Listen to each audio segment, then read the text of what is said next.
આપણે જોવાનું છે ધોરણ 6 વિષય છે વિજ્ઞાનની અંદર નિવાસસ્થાનનો બીજો પ્રકાર.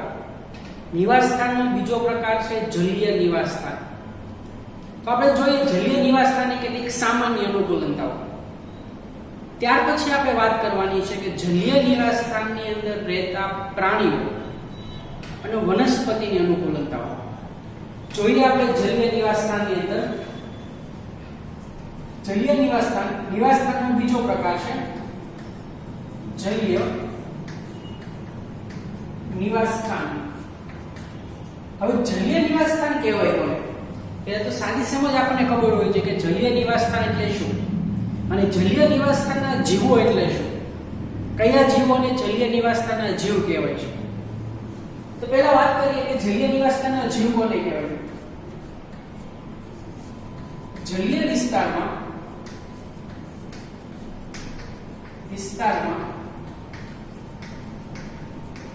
નિવાસ કરતા જીવોને જલીય નિવાસસ્થાનના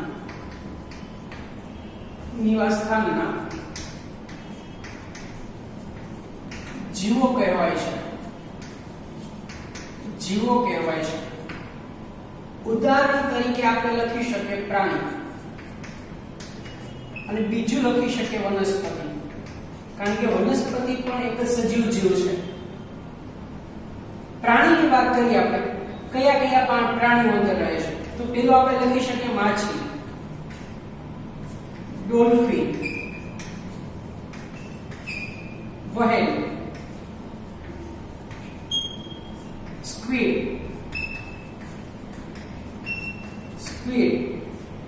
ઓક્ટોપસ, ડેડકો. આ ઉપરાંત મગર પણ આવે. હવે આપણને એમ થાય વિચાર આવે કે માછલી અને ડોલ્ફિન, વહેલ આ ત્રણેય તો માછલીઓ જ કહેવાય છે. બરોબર, તો આપણે અલગ અલગ નામ લખ્યા શું કામ?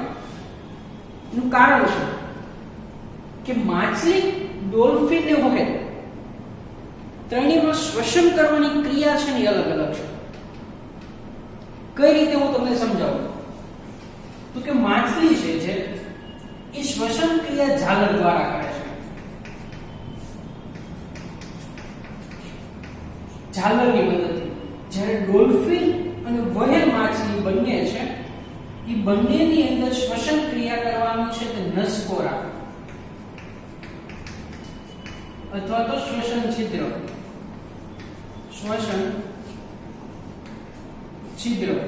દ્વારા શ્વસનની ક્રિયા કરે છે.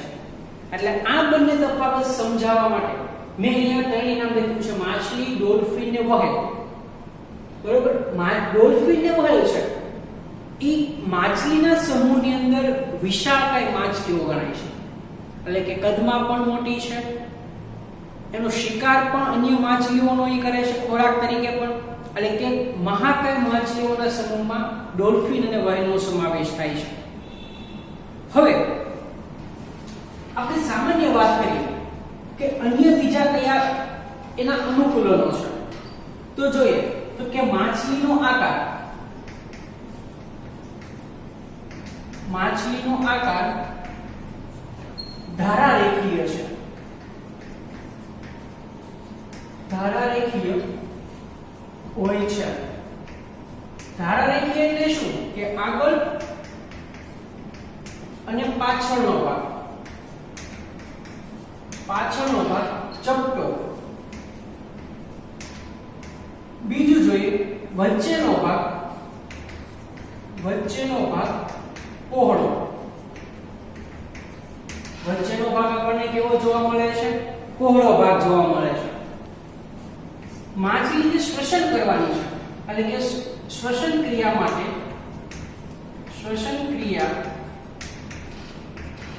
માટે માછલી પાણીમાં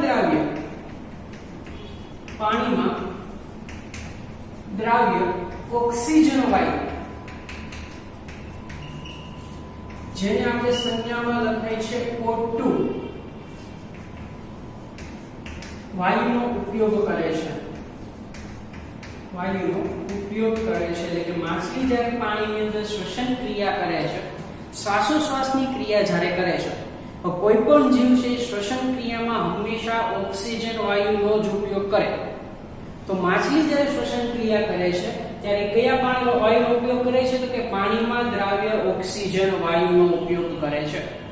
જ્યારે ડોલ્ફિન અને વહેલ છે એ પાણીની સપાટી ઉપર આવે છે એટલે કે ડોલ્ફિન અને વહેલ, ડોલ્ફિન અને વહેલ પાણીની સપાટી પર આવી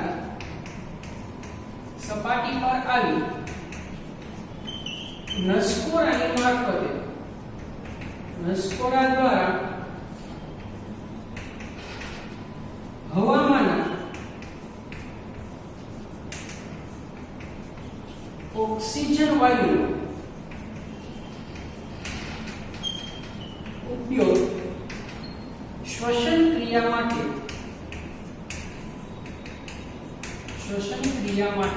કરે છે, શ્વસન ક્રિયા માટે કરે છે. આટલી વસ્તુ છે સામાન્ય વાત કે જલીય નિવાસ સ્થાનની અંદર, બરોબર, જલીય નિવાસ સ્થાનની સામાન્ય વસ્તુ છે કે જલીય નિવાસ સ્થાન એટલે કે જલીય વિસ્તારમાં નિવાસ કરતા જીવોને જલીય નિવાસ સ્થાનના જીવો કહે છે. કયા કયા છે? માછલી, ડોલ્ફિન, વ્હેલ, સ્ક્વિડ, ઓક્ટોપસ, ડેડ કોક. આપણે જોયું કે માછલી ઝાલર દ્વારા શ્વસન ક્રિયા કરે, જ્યારે ડોલ્ફિન ને વ્હેલ છે તે નસકોરા દ્વારા કરે છે. અહીંયાની સમજૂતી લખી છે કે માછલી છે પાણીમાં દ્રાવ્ય ઓક્સિજન વાયુ, જ્યારે ડોલ્ફિન ને વ્હેલ છે તે નસકોરા દ્વારા વાતાવરણમાંથી ઓક્સિજન વાયુ. માછલીનો આકાર છે તે ધારારેખીય છે. ધારારેખીય આકાર કહેવાય કોને? તો કે આગળ અને પાછળનો ભાગ ચપટો છે, વચ્ચેનો ભાગ કેવો છે? પહોળો ભાગ છે. આવો આકાર ધરાવતી માછલીઓ છે. આગળ આપણે હવે જોઈએ કે જલીય નિવાસ સ્થાનની અંદર માછલી જળચર પ્રાણી તરીકેની અનુકૂલતાઓ, કે કઈ અનુકૂલતાને કારણે માછલી છે જળચર પ્રાણી તરીકે વસવાટ કરે છે. જોઈએ આપણે આગળ માછલીનો આકાર. આપણે આગળ જોઈ ગયા તેમ માછલીનો આકાર ધારારેખીય, જેની કહેવાય છે સુરેખ છે, જેનાથી તેને પાણીમાં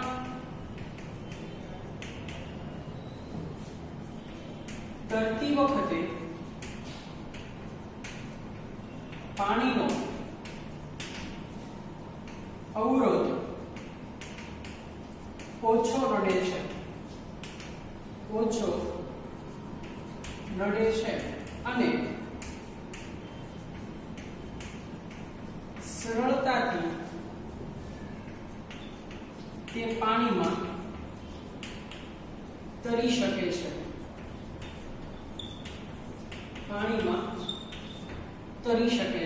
આ એની પહેલી અનુકૂલતા છે જળચર પ્રાણી તરીકે. બીજી અનુકૂલતા આપણે જોઈએ કે માછલીના શરીર પર ચીકણા ભીંગડા હોય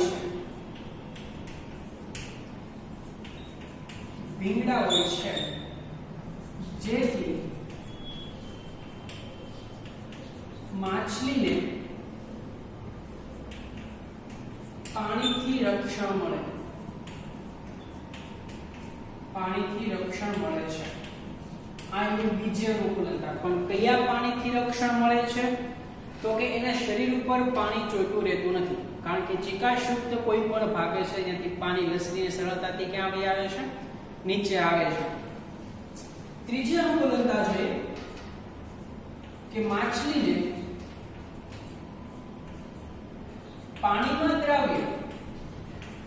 પાણીમાં દ્રાવ્ય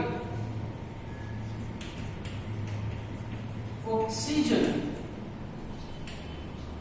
વાયુનો શ્વસન ક્રિયા માં ઉપયોગ કરવા માટે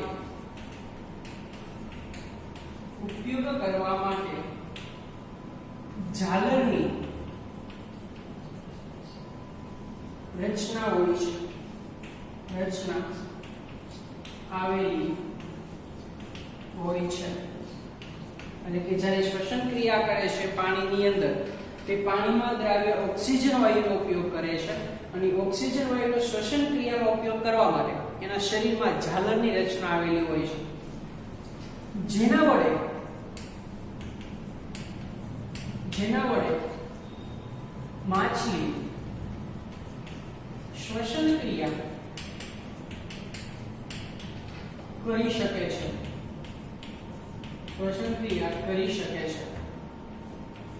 આ ઉપરાંત એના શરીરની અન્ય એક રચના છે કે જેને પાણીમાં સંતુલન જાળવવા માટે અને દિશા બદલવા માટેની રચના આવેલી છે. તો જોઈએ કે માછલીને તરતી વખતે પાણીમાં સંતુલન રાખવા, પાણીમાં શરીરને સંતુલન રાખવા તેમજ દિશા બદલવા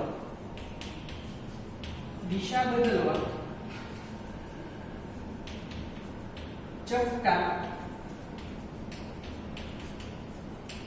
મીનપક્ષ અને પૂંછડી હોય છે. ચપટા, મીનપક્ષ અને પૂંછડી હોય છે. મીનપક્ષ એટલે કે શરીરની બહારના ભાગે આપણને નાની નાની પાંખ જેવી રચના જોવા મળે.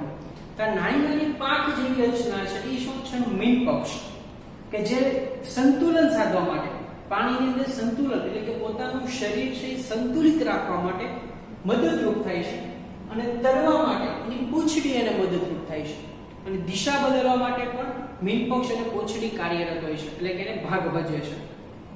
હવે એક વાક્ય આપણે યાદ રાખવાનું છે ડોલ્ફિન માછલી અને વ્હેલ માછલી વિશે, બરોબર? એના વિશેની થિયરી આપણે પરીક્ષામાં પૂછાય ઓછી છે, પણ એક માર્ક્સની અંદર ખાલી સવાલ પૂછાય છે, કાં વિકલ્પોમાં પૂછાય છે, કાં તો ખરા ખોટામાં પૂછાય છે, અથવા તો તમને ખાલી જગ્યામાં પૂછી શકે. તો એના માટે એક વાક્ય યાદ રાખવાનું છે, હું નોટ કરીને લખું છું, NOT.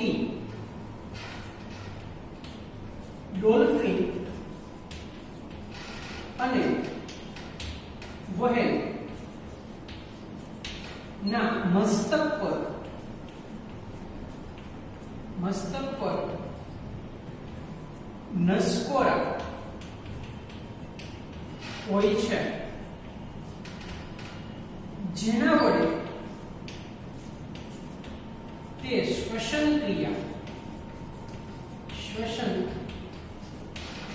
ક્રિયા કરે છે.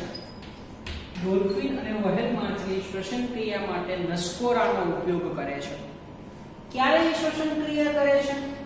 કે આ માછલીઓ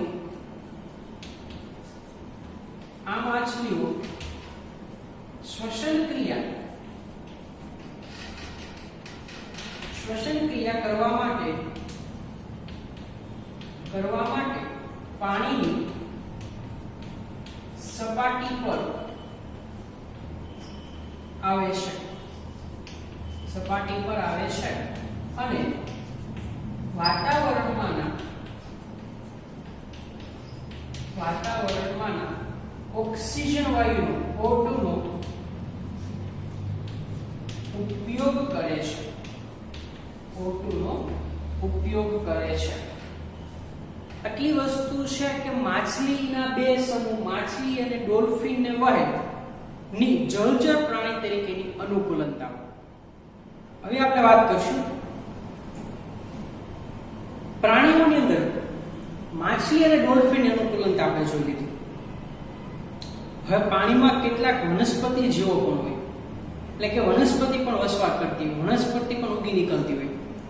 તો જો એ જલીય વનસ્પતિની અનુકૂલનતાઓ કે પાણીની અંદર જે વનસ્પતિ ઉગી નીકળે છે એની અનુકૂલનતાઓ કઈ છે તેના વિશે આપણે જોઈએ. કે પહેલું છે કે જલીય વનસ્પતિનું મૂળ તંત્ર અલ્પ વિકસિત હોય છે. મૂળ તંત્ર એટલે શું કે આપણે આગળના સેમેસ્ટરમાં જોયું કે મૂળના બે પ્રકાર, એક તો તંતુમય મૂળ અને બીજું છે ચોટીમય મૂળ. તો વનસ્પતિ છે બે પ્રકારની ઉગે છે કે એમાં પાણીની અંદર, એક તો પાણીમાં જેના મૂળ તરતા રહે છે, એટલે કે જે વનસ્પતિના મૂળ પાણીમાં તરે છે એ વનસ્પતિના મૂળ છે એ કેવા છે તંતુમય મૂળ. જે વનસ્પતિ જમીનની અંદર એટલે કે પાણીના તળિયે થી ઉગી નીકળે છે એના મૂળ કાં તો તંતુમય હોય છે અથવા તો ચોટી મૂળ હોય છે. એટલે કે એનું મૂળ તંત્ર છે એ અલ્પ વિકસિત, એટલે કે એનો વિકાસ પૂર્ણ થતો નથી. જે કદમાં કેવા હોય છે નાના હોય છે, જેનું કાર્ય વનસ્પતિને એક જગ્યા પર જકડી રાખવાનું છે. આપણે બધા મૂળથી પરિચિત છીએ કે વનસ્પતિના મૂળ વનસ્પતિને એક જગ્યા પર જકડી રાખે છે, પણ જલીય વનસ્પતિના મૂળ છે તે અલ્પ વિકસિત છે, કદમાં કેવા છે નાના છે. બીજું છે કે વનસ્પતિના પ્રકાંડ લાંબા, હલકા અને પોલા હોય છે. પ્રકાંડ એટલે કે એની ડાળી લંબાઈમાં લાંબી છે, વજનમાં હલકી છે અને ઘટતાની અંદર પોલી એટલે કે વચ્ચેના ભાગે પોલાણયુક્ત ભાગ છે. આથી પ્રકાંડ પાણીની સપાટી સુધી જ વિકસિત રહે છે. પાણીની સપાટી ઉપર એનો વિકાસ થઈ શકતો નથી. પાણીની સપાટી સમજો કે એટલે સુધી પાણી છે તો આ સમજો કે એનું પ્રકાંડ છે, તે પ્રકાંડ એટલે સુધી વિકસિત થાય છે. કદાચ થોડું ઊંધું બહાર આવે પણ બને ત્યાં સુધી પાણીની સપાટી સુધી જ વિકસિત રહે છે. વનસ્પતિના પર્ણ અને ફૂલો પાણીની સપાટી ઉપર તરતા રહે છે, એટલે કે એના પર્ણ અને ફૂલ, પાંદડાઓ અને ફૂલ પાણીની સપાટી ઉપર જેમ કાગળ આપણે પાથરીએ છીએ એવી રીતે પાણીની સપાટી પર ઘેરાવ કરીને તરતા રહે છે. એટલે કે પાણીની સપાટી છે ત્યાં સુધી સીમિત, એની ઉપર એના ફૂલ અને શું આવી જાય છે પર્ણ આવી જતા હોય છે. કેટલીક વનસ્પતિ પાણીમાં સંપૂર્ણ વિકસેલી હોય છે, જેમાં બધા જ ભાગ પાણીની અંદર વિકાસ પામે છે. એટલે કે પાણીની અંદર એટલે કઈ રીતે કે જે વનસ્પતિના મૂળ પાણીના તળિયે જમીનની અંદર ઉગેલા છે, ચોટેલા છે, એવી વનસ્પતિનો વિકાસ સંપૂર્ણપણે પાણીની અંદર, પાણીની બહાર આવી શકતી નથી. એટલે એની પ્રકાંડ છે, એની ડાળીઓ છે, એના પર્ણ છે, એના ફૂલ છે, જે કંઈ પણ અંગનો વિકાસ થવાનો છે એ બધા જ અંગનો વિકાસ ક્યાં થવાનો છે પાણીની અંદર, સપાટીની બહાર એનો વિકાસ થઈ શકતો નથી. કેટલીક વનસ્પતિના પર્ણ સાંકડા અને પાતળી પટ્ટી જેવા હોય છે જે પાણીના પ્રવાહ સાથે વહી જાય છે. એટલે કે કેટલીક એવી વનસ્પતિ છે જેના પર્ણ સાંકડા અને પતલી પટ્ટી જેવા, એટલે કે પાંદડું આપણે તમે જોતા હોય કોઈ પણ ઘાસ છે બરોબર, ઝાડ છે, મકાઈ છે, એના પર્ણો પતલા હોય સાવ, તો ઈ ટાઈપના પર્ણ આ જલીય વનસ્પતિના હોય કે જે પાણીના પ્રવાહની સાથે શું કરે છે વહન પામે. જે દિશામાં પાણીનો પ્રવાહ જાય છે એ દિશામાં નમેલા હોય છે, એ દિશામાં શું કરે છે વહન પામે છે. આ ઉદાહરણ બેસ્ટ આપણે પાસે છે આપણી તાપી નદીની અંદર ઉનાળાના સમયમાં જળકુંભી નામની વનસ્પતિ આપણને જોવા મળે વધારે માત્રાની અંદર. તો જો એના જળકુંભી જે છે એને પર્ણ પણ તમે પકડો તેના મૂળ છે પાણીમાં તરતા હોય, જમીન સુધી પહોંચેલા હોતા નથી, અને એના પર્ણ છે એ પાણીની સપાટી ઉપર ફેલાયેલા હોય છે, એટલે આપણને પાણી બતાતું પણ નથી. પણ જો પાણીનો પ્રવાહ વધારે આવે તો એ જળકુંભી એક જગ્યાએથી ક્યાં જતી રહેવાની છે બીજી જગ્યા પર, એટલે કે પાણીના પ્રવાહ સાથે વહન કરે છે. તો એ વનસ્પતિ પણ જળીય નિવાસ સ્થાનની વનસ્પતિ છે, એટલે કે પાણીની અંદર વિકાસ પામતી, જેના મૂળ છે એ પાણીના તળિયે પહોંચતા નથી પણ પાણીની સપાટીની અંદર જ પોતાનો વિકાસ કરતા હોય છે. આગળ જોઈએ, કેટલીક ડૂબેલી રહેતી વનસ્પતિના પર્ણ એટલા વિભાજિત હોય છે કે તેને પાણી કઈ જ નુકસાન પહોંચાડ્યા વગર વહન પામે છે. એટલે કે વિભાજિત એટલે કે નાના નાના ભાગની અંદર આપણે ઘણી વનસ્પતિ જોઈએ કે બાવળ છે તો બાવળના પર્ણો નાના નાના ભાગની અંદર એક પાંદડું પણ એ પાંદડા પાછળ નાના નાના પર્ણો અંદર, તો એવી રીતે વિભાજિત થયેલા છે કે જેને પાણી છે કાંઈ નુકસાન પહોંચાડી શકતું નથી. એટલે કે એના ઉપરથી એની આજુબાજુથી પાણીનો પ્રવાહ ચાલ્યો જાય છે પણ વનસ્પતિના પર્ણને કંઈ જ નુકસાન પહોંચતું નથી. ઉદાહરણ આપેલા છે બામ, હાઇડ્રીલા, જળ સરકોલિયા જે પાણીની અંદર વિકાસ પામે છે એટલે કે પાણીની સપાટી સુધી સીમિત છે. કમળ અને શિંગોડા તે પાણીની સપાટી પર એટલે કે પાણીની સપાટી છે એની ઉપર એનો વિકાસ થાય એટલે કે એના પર્ણ છે, ફૂલ છે, એ બધું ક્યાં આપણને જોવા મળે? પાણીની ઉપર. પ્રકાંડ પણ એનો પાણીની ઉપર આપણને જોવા મળે. કાદવવાળા વિસ્તારમાં આપણે જોઈએ તો આપણને અહીંયા કમળના ફૂલ ખીલેલા જોવા મળે. તો એ કમળના ફૂલ છે એ કાદવમાં ખીલે. કાદવ છે એ પાછો જલીય નિવાસસ્થાનનો પ્રકાર છે કે જલીય નિવાસસ્થાનનો એક ભાગ કે કાદવ એટલે કે પાણીયુક્ત ભાગ છે કે જેની અંદર કમળ અને શિંગોડા ઉગે છે પણ એ પાણીની સપાટી ઉપર એટલે કે પાણીની સપાટી પર આપણને જોવા મળે. જ્યારે બામ, જળકોલિયા, બામ છે હાઇડ્રીલા નામથી ઓળખાય છે એટલે કે બામ, જળકોલિયા બંને પાણીની અંદરના ભાગે વિકસિત પામેલા હોય છે એટલે કે પોતાનો વિકાસ પામતા હોય છે. આપણે જોયું અત્યારે જલીય વનસ્પતિના પ્રકાર, જલીય નિવાસસ્થાનની અનુકૂલનતાઓ અને માછલીની જલીય નિવાસસ્થાન તરીકેની અનુકૂલનતા જોઈ. ત્યાર પછી આપણે જોયું છે જલીય વનસ્પતિની અનુકૂલનતાઓનો અભ્યાસ.